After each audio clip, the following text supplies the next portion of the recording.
It didn't describe a threat.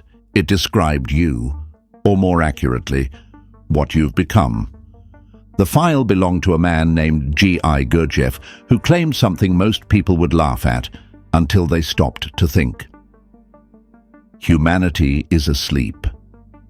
Not tired, not unaware, but living like machines, acting out routines, saying what's expected, feeling nothing real. Think about your day. Do you remember how you got to work?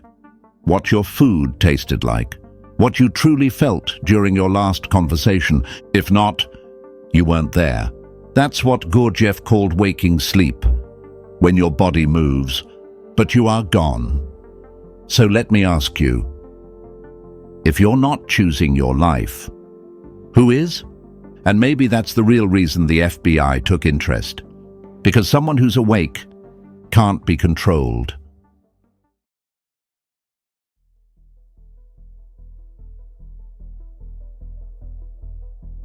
You wake up, you check your phone, brush your teeth, drink your coffee, scroll, swipe, work, reply, eat, drive, smile, sleep, repeat. But let me ask you something. Where were you during all of that? Not your body, you. Can you remember how your breakfast tasted? What your last thought was before unlocking your phone? Or why you even started scrolling in the first place? Most people can't. And that's not just forgetfulness. It's a sign of something deeper, something Gurdjieff called waking sleep. Waking sleep is the state of moving through life on autopilot. You look awake, you sound alert, but inside, you're not really present. You react, repeat, respond, not because you choose to, but because the pattern has already been set. It's like playing a role in a movie you didn't audition for, a character written by someone else. And you've been performing it for so long, you've mistaken the role for who you actually are. Modern neuroscience confirms what Gurdjieff knew almost a century ago. Your brain is built to automate everything it can. It's not because you're lazy. It's because your brain wants to save energy. It turns repeated thoughts, emotions, and actions into default programs. You check your phone the same way. You respond to criticism the same way. You think the same thoughts, have the same reactions, and live inside the same invisible loop, all without ever realizing it. Think about this. You are exposed to over 30,000 decisions per day, from what to wear, to what to say, to how to feel. But research shows that up to 95% of those decisions are made unconsciously, automatically, by a version of you that you didn't consciously build. That's not just habit, that's programming, and that programming, it defines the life you live. Gurdjieff compared this to a strange kind of quantum superposition. In physics, a particle can exist in multiple states at once, but it doesn't collapse into a single form until it's observed. Consciousness works the same way. Until you observe yourself, you remain scattered across hundreds of automatic identities, each triggered by circumstance, emotion, or habit. You're the professional at work, the parent at home, the people pleaser in crowds, the critic when you're alone. Each of these is a mask, a version of you, but none of them are truly you. And unless you start observing, you'll never even know the difference. So here's the real cost of waking sleep. You don't just lose your attention, you lose yourself. You drift further from your real nature, from your potential, from your freedom to choose how you want to live, rather than how you've been conditioned to live. And slowly, without knowing it, you start to believe that the mask is you, that the voice in your head is yours, that the life you have is the only one possible. But it's not. That's the lie. Gurdjieff said it best. Man is not free. He cannot do. Everything happens because he is asleep. You don't change because you decide to. You change only when you begin to see, with clarity, what has been driving you all along. And the most powerful part? Once you become aware, the program starts to lose control, because presence breaks the loop. But now comes the hard truth. If you've been asleep, then who has been living your life for you? Who's been choosing your words, your beliefs, your desires? If you are not truly yourself, then who is running your life? And more importantly, how did you become them?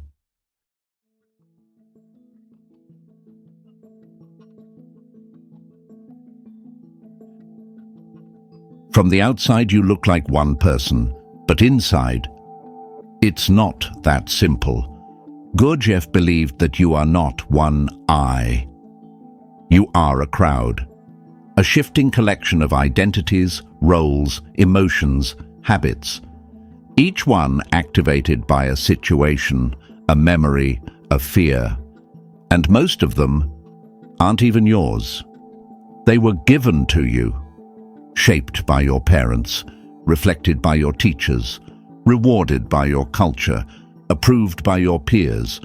Over time, they harden, like clay baked in a fire.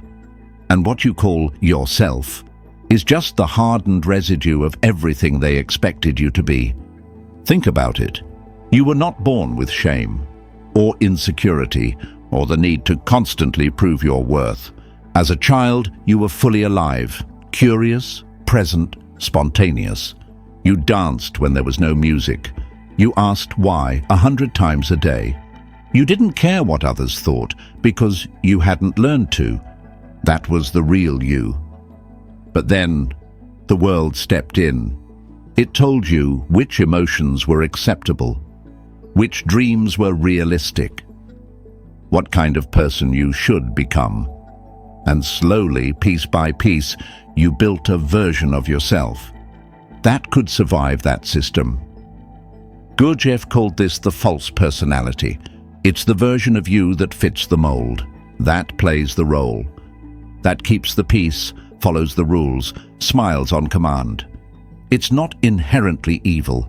It's a survival mechanism, but over time it becomes a prison, and worst of all, you forget there was ever anything else. Modern neuroscience gives us the missing link. Every thought, emotion, or behavior you repeat reinforces a neural pathway, like a trail in the woods. The more you walk it, the clearer it becomes. The easier it is to follow next time.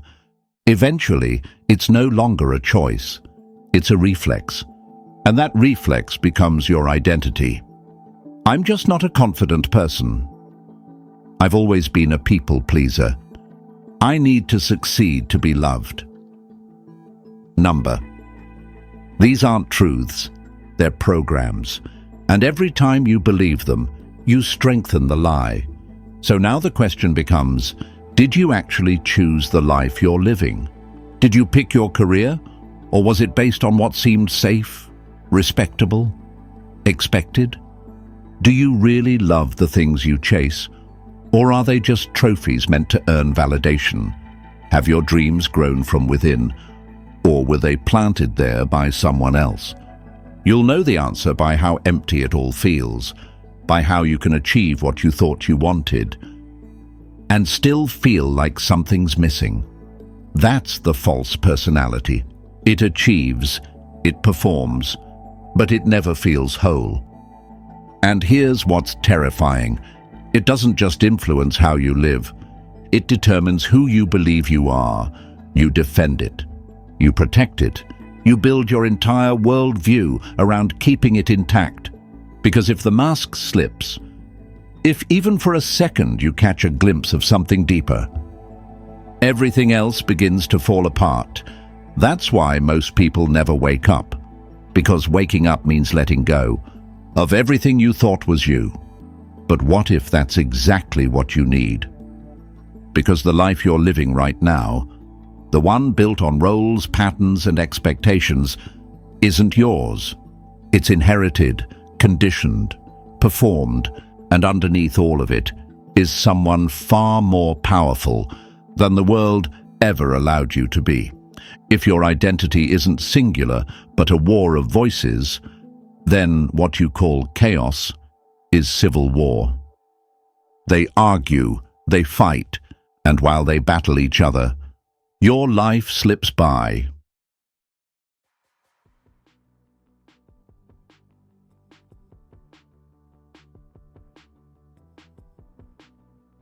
You promise, tomorrow I'll be different.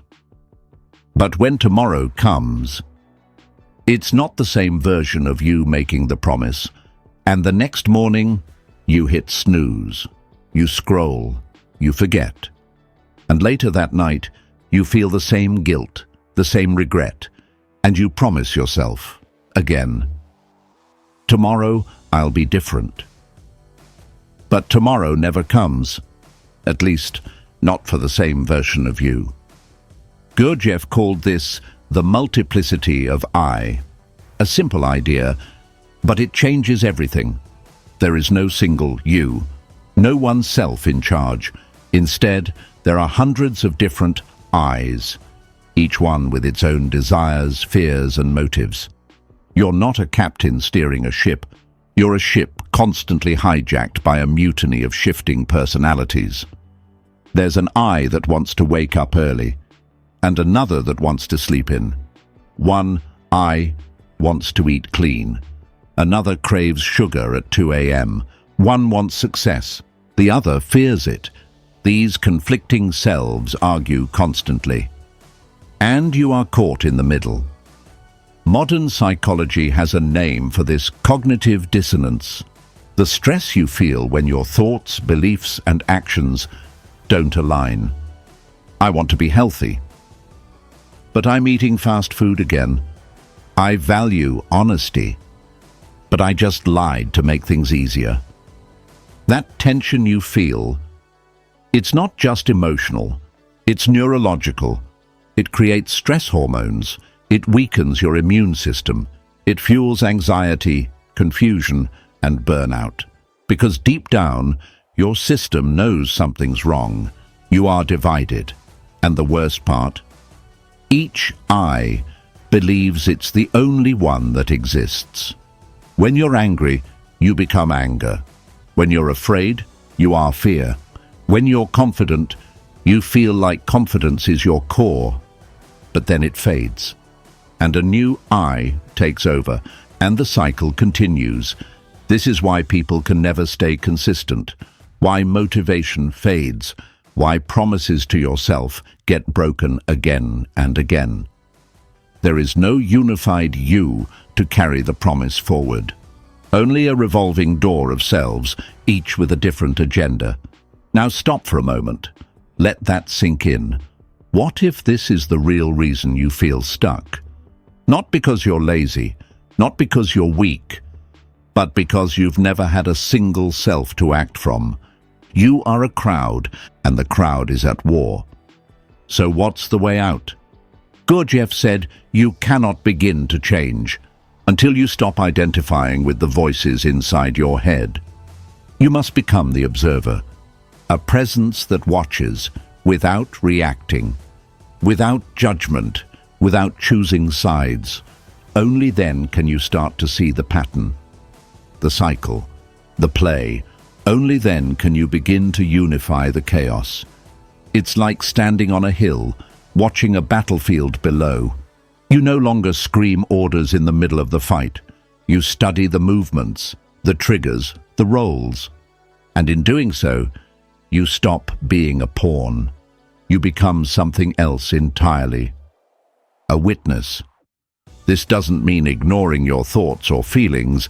It means seeing them as temporary, not truth. I feel fear is not the same as I am fear. There is anger is not the same as I am angry. This shift, small as it sounds, is the beginning of real freedom.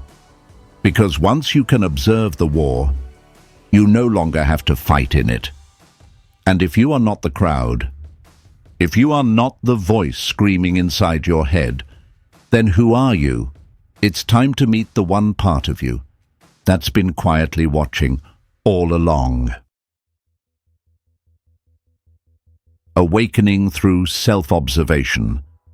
If you're not the roles you play, not the voices in your head, not the crowd of conflicting eyes fighting for control, then who are you? Gurdjieff gave an answer so simple it's easy to miss. You are the one who sees. Not the actor, not the character, not the emotion.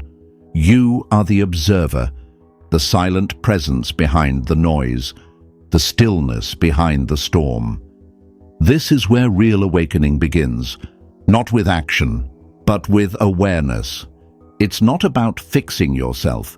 It's about watching carefully, patiently, without flinching. Because only when you observe something can you begin to change it. And most people, they live their entire lives without ever looking. Self-observation isn't overthinking. It's not introspection or analysis. It's not asking, why am I like this? It's simply noticing how you speak, how you move, how your chest tightens when you're afraid, how your voice shifts when you feel judged. You become a camera dash, recording your own inner world in real time. And with that awareness comes a shift. You stop saying, I'm angry, and begin saying, there is anger. You stop thinking, I failed again, and instead think, a part of me is reacting to this moment with shame. That single shift, from identification to observation, is the doorway to everything. Because the moment you become the watcher, the actor loses its grip, the pattern starts to break. And for the first time, you realize that the script is optional, but awareness alone isn't enough. Because if you don't know who to become, the old roles will always pull you back. This is where the archetypes come in. Carl Jung believed that deep within all of us live universal patterns, ancient identities that speak to something timeless in the human soul. You felt them, even if you didn't have the words. The hermit, the part of you that longs for stillness, solitude, clarity. The rebel, the fire that refuses to obey what feels false. The sage, the deep intuition that sees through illusion and speaks truth, even when no one wants to hear it. These aren't fantasies, they're psychological blueprints. They live inside you, and if the false personality was built by accident, these are the keys to consciously rewriting yourself. You begin by asking, which archetype have I been unconsciously trapped in? The people pleaser, the wounded child, the hero desperate for approval. And then you ask, which archetype calls to me now? Not who society wants, not who your past expects, but the part of you that remembers who you were before the world told you who to be. Maybe it's the hermit calling you to silence. Maybe it's the rebel burning down everything false. Maybe it's the sage stepping into a higher truth. You don't pretend to be them. You become them, consciously, deliberately. And the science backs it up. When you step into a new role with intention, you begin to fire new neural circuits. You open dormant potential. You move from reaction to creation. This is not play acting. It's reconstruction. It's the moment you stop being a product of your past and become the architect of your future. Because the truth is this: you can observe your pain, you can name your patterns, but until you act from a new center, you'll keep being pulled back into the very loops you've been trying to escape. That's why Gurdjieff said, self-observation must be followed by transformation, not by escaping life, but by engaging with it differently. Awakening doesn't mean stepping away from the world. It means showing up to it with a new kind of presence, a new kind of identity, one you choose, not one handed to you. Because real change isn't about finding the perfect self. It's about disidentifying from all the false ones and aligning your actions with the only part of you that doesn't shift. The part that watches, that knows, that remembers. But clarity alone isn't enough, not if you keep living in the same world, with the same distractions. But self-awareness alone isn't enough. Not if you can't carry it through your day. Not if you lose it the moment you walk out the door. To truly evolve, you must bring this presence into the world, into your work, your habits, your movements, your thoughts, your breath. And that's where Gurdjieff's greatest teaching begins. Not in monasteries, not in mountain tops, but right here, in the middle of modern life. He called it the fourth way, a path designed to wake you up, not by escaping reality, but by reprogramming it from within. And it starts with the next moment you live on purpose.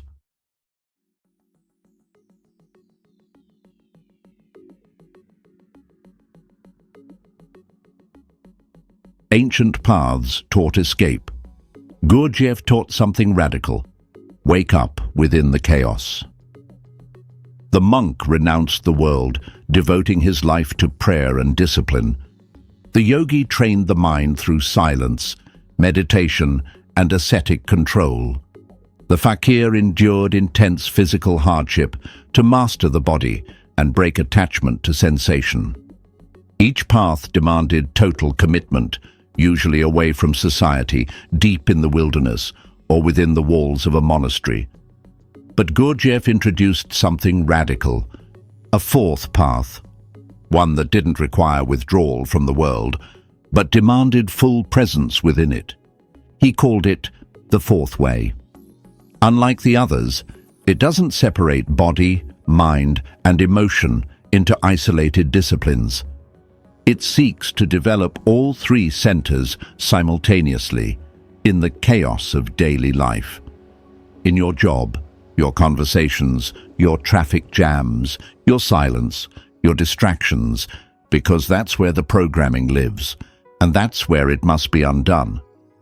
The fourth way teaches that your ordinary day, the one you usually sleepwalk through, can become a sacred training ground. Washing dishes becomes a meditation in precision. A heated argument becomes a mirror for emotional reactivity. A walk through the grocery store becomes a test of presence. It's not about finding time to do the work. It's about realizing that every moment is the work. But Gurdjieff didn't just stop at philosophy. He gave people a method, a physical, mental, and emotional practice encoded in movement. He called them sacred movements. They weren't dances, they weren't rituals. They were precision-engineered exercises designed to activate and align your three centers. Each movement demanded intense mental focus, emotional clarity, and physical control all at once. You couldn't just copy the motion. You had to feel it, be in it, breathe it, witness every impulse that tried to pull you away. And when all three centers aligned, when the mind, body, and emotions moved as one, something shifted, something awakened. Today, science is beginning to catch up. We now know the body isn't just a vehicle. It's a brain, a language, a source of intelligence. Studies on gut-brain connection show your digestive system has its own neural network capable of influencing mood and decision-making. Your emotional memories are stored not just in your mind, but in your muscles, your fascia, your breath. The field of embodied cognition reveals that thought isn't limited to the brain. It's distributed across your entire physical system. In short, you don't just think with your head, you think with your whole being. So if you want to reprogram the machine, you have to do it through the machine. You have to retrain your posture, your breath, your rhythm. You have to catch the moment your hand moves out of habit, Your eyes drift away, your body slumps into forgetfulness. This isn't easy. It's not meant to be. The fourth way doesn't promise instant bliss. It doesn't sell peak states or spiritual highs. It offers something more real: integration. Not one part of you growing at the expense of another, but all parts of you evolving together, in harmony. The goal isn't perfection, it's presence, consistency, awareness under pressure, clarity in chaos. It's a way of life that gradually rewires you from a fragmented, reactive machine into a conscious, intentional human being. And the deeper you go, the more you realize that you were never broken. You were simply asleep, moving in pieces, believing they were whole.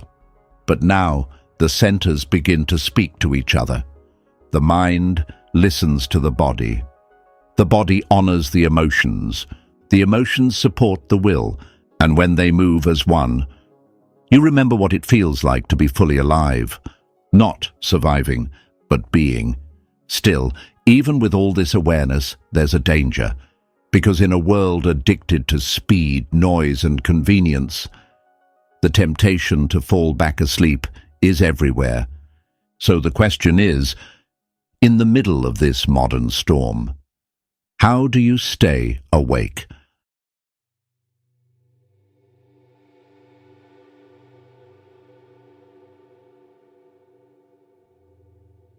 We like to believe that humanity is evolving, that we're getting smarter, faster, more connected. But what if that's just the illusion of external progress, while something far more important is slipping away? What if we're not evolving, but devolving? Gurdjieff warned of this over a century ago. He saw that the more comfortable life became on the outside, the more numb we became on the inside. And now we're seeing it unfold in real time. Our tools have grown powerful, but so has our dependence on them. We're surrounded by devices that promise efficiency, convenience, instant gratification. But they've rewired the nervous system of an entire species, invisible, silent, and constant. Every ping, every scroll, every like. It's not random. It's dopamine, your brain's reward chemical, and today it's being hacked. Apps like TikTok, Instagram, YouTube, they don't just entertain, they train you to seek novelty, to crave stimulation, to chase rewards with zero effort. But the cost? Your attention span is collapsing. You've been trained. You've been rewired, not to stay with a thought, but to escape the moment it arrives, to jump at every ping, scroll, and noise. And it's not just attention. You're losing your ability to think deeply, to sit in silence, to hold a single thread of thought for more than a moment, without jumping to the next thing. What we call multitasking is really mental fragmentation, and it's killing the very foundation of consciousness. Inner stillness. Gurdjieff taught that awakening requires friction, not comfort, not convenience, but resistance. He called it intentional suffering, not pain for the sake of pain, but voluntary discomfort, chosen struggle, designed to shake you awake from the trance of automatic living. It might sound extreme, but look at where comfort has led us. We don't know how to be alone. We avoid silence like it's a threat. We fill every gap with noise, content, distraction. The moment life slows down, we reach for the screen, for the scroll, for the next hit. And without realizing it, we're trading the depth of presence for the illusion of stimulation. The mind becomes jittery. The heart becomes closed. The body becomes numb. So how do we reverse it? We begin by choosing discomfort, intentionally. Turn off your phone for an entire day. Sit in a room without music, without screens, without input. Go for a walk with no destination, no podcast, no goal. Feel the awkwardness, the restlessness, the boredom. That's the point, because beneath that noise, there's something trying to re-emerge. Your awareness, your original signal, the part of you that isn't trained to react, but built to observe. This kind of suffering isn't punishment. It's purification. It clears the static. It breaks the grip of artificial rhythm. It reintroduces a natural tempo, one your nervous system forgot. And over time, that tempo becomes your new baseline. You begin to think more clearly, feel more deeply, move more consciously. Not because you're trying, but because you're no longer drowning in constant input. This is the cost of true presence in a distracted world. You must slow down in a culture addicted to speed. And that is no small rebellion. It's an act of resistance, a kind of inner revolution, one that can't be monetized, one that algorithms can't predict, because a human who can sit with themselves, without distraction, without need, is a human who can no longer be manipulated. But to reclaim that state, you must be willing to feel the withdrawal. You must choose the stillness that everyone else is avoiding, because in that stillness, you'll begin to hear something ancient, something buried beneath the noise, something that speaks not in words, but in rhythm, cycles, repetition, a pattern, a loop. And the next step in your journey is learning how to read it. Because if you truly want to awaken, you need more than discipline. You need a map. And that map has been here for thousands of years. It's geometric, it's mystical, it's precise, and it might just show you every unconscious cycle you've been trapped in your entire life.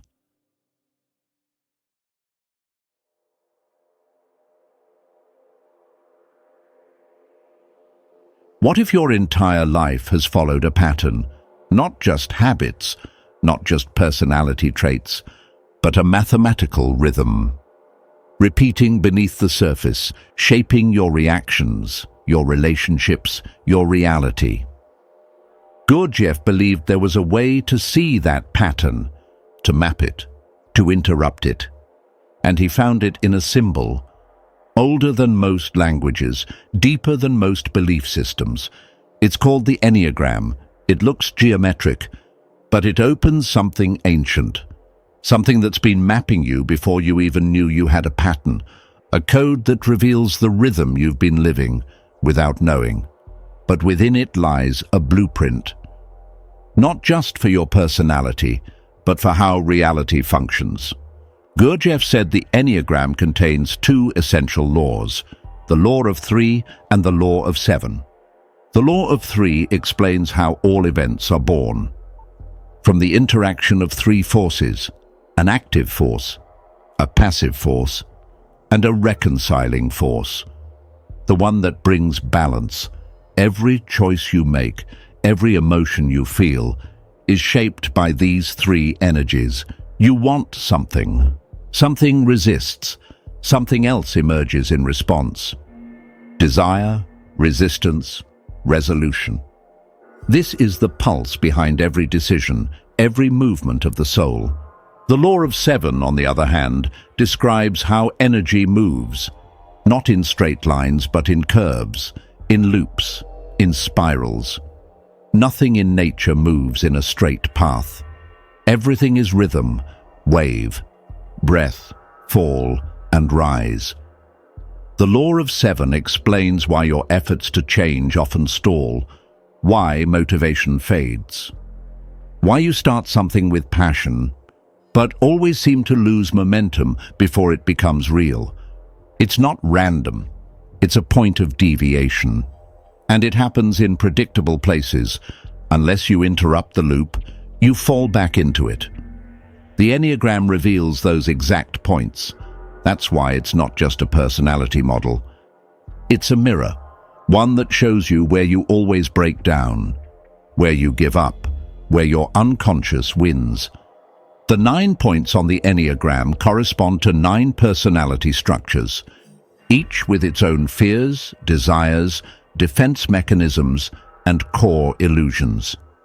Some strive for perfection, some chase love, others seek control, safety, stimulation, peace, or success. But all of them, without self-awareness, are just strategies to survive the machine. And the moment you see your pattern clearly, you stop being trapped in it. You begin to notice, here's that same reaction again. Here's the moment I always shrink back. This is where I abandon myself. And in that moment, you create a gap, a break in the loop, a space where presence can enter, and from there, you can choose differently. This is why the Enneagram is so powerful, because it's not about changing who you are, it's about seeing who you've mistaken yourself to be, and learning how to move through the rhythm instead of being controlled by it. You can begin with one simple question.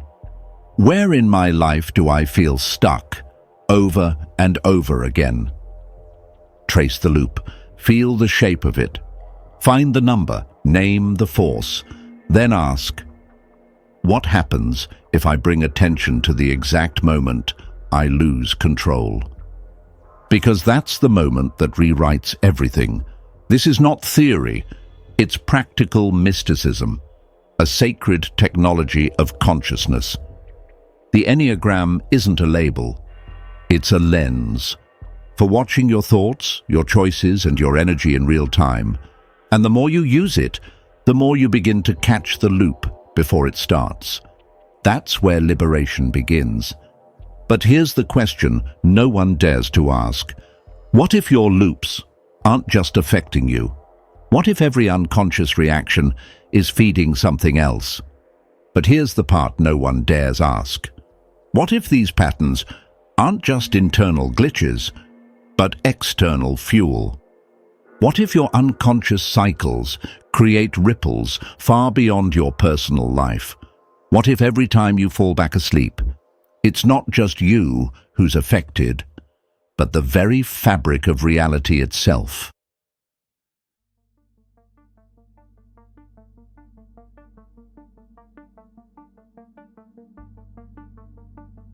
What if your thoughts weren't just personal? What if your emotions, especially the unconscious, negative ones, were being harvested? It sounds strange, even paranoid. But this was one of Gurdjieff's most radical and unsettling teachings. He called it food for the moon. According to Gurdjieff, the emotional energy produced by sleeping humans, especially in states of fear, anger, anxiety, and sorrow, isn't just wasted. It's used, absorbed, recycled into a larger system.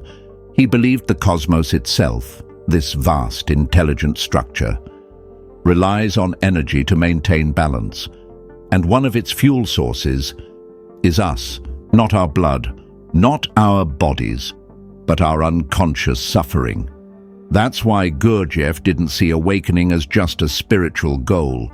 He saw it as a cosmic responsibility, because as long as we remain asleep, as long as we act out the same patterns, feel the same recycled emotions, and react without awareness, we feed the machine. We give energy to the very system that keeps us trapped.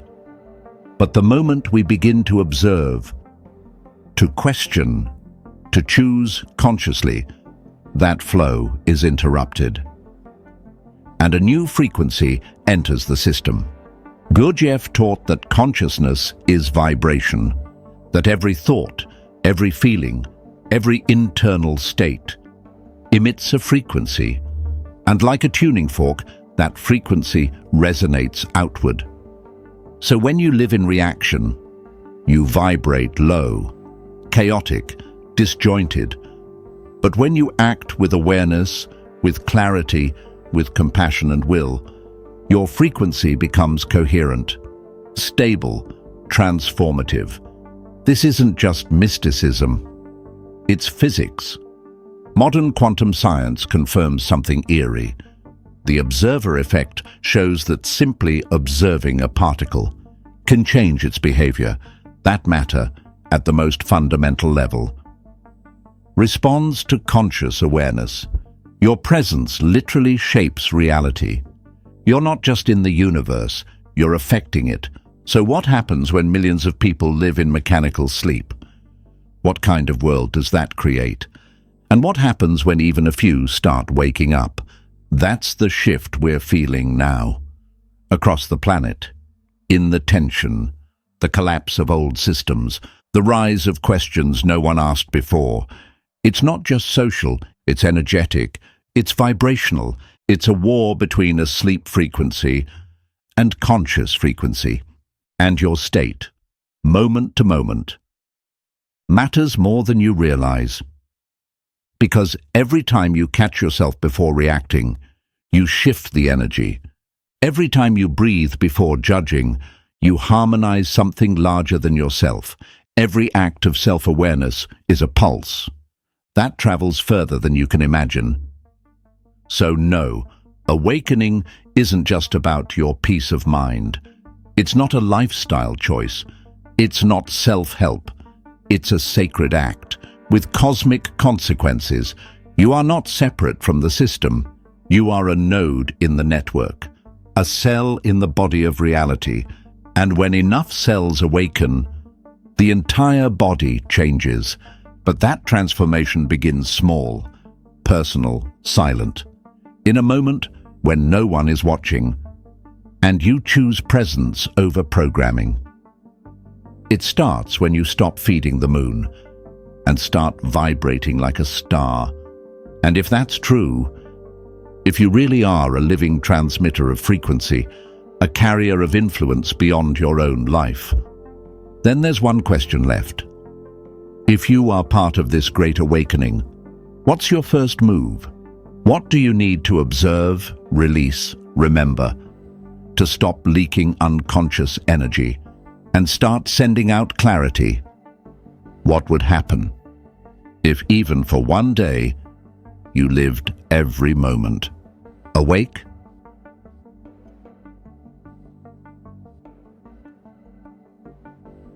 You've seen the truth, that most people live in waking sleep, trapped in cycles they didn't choose, playing out roles written by culture, fear, and conditioning. That what you call yourself may be nothing more than a false personality, a mask built for survival, not authenticity. You've learned about the multiple eyes fighting for control within you, and the silent observer, the one who's been watching, waiting for you to return. You've discovered archetypes, tools to rebuild identity, and the fourth way, a living practice. To awaken in the middle of everyday life. You've seen how your mind, body, and emotions can realign through presence. How the Enneagram reveals your inner loops. How unconscious energy feeds forces beyond you. And you've felt the deeper truth. That awakening isn't just personal, it's cosmic. It's a rebellion against sleep and a return to who you really are. So now the question is simple. The longer you perform the mask, the dimmer the voice of the one who never agreed to the part. Are you willing to stop reacting and start remembering? Because the journey doesn't end here. It begins now. Drop a comment with, "I want to see," if you're ready to wake up and help awaken the world with you.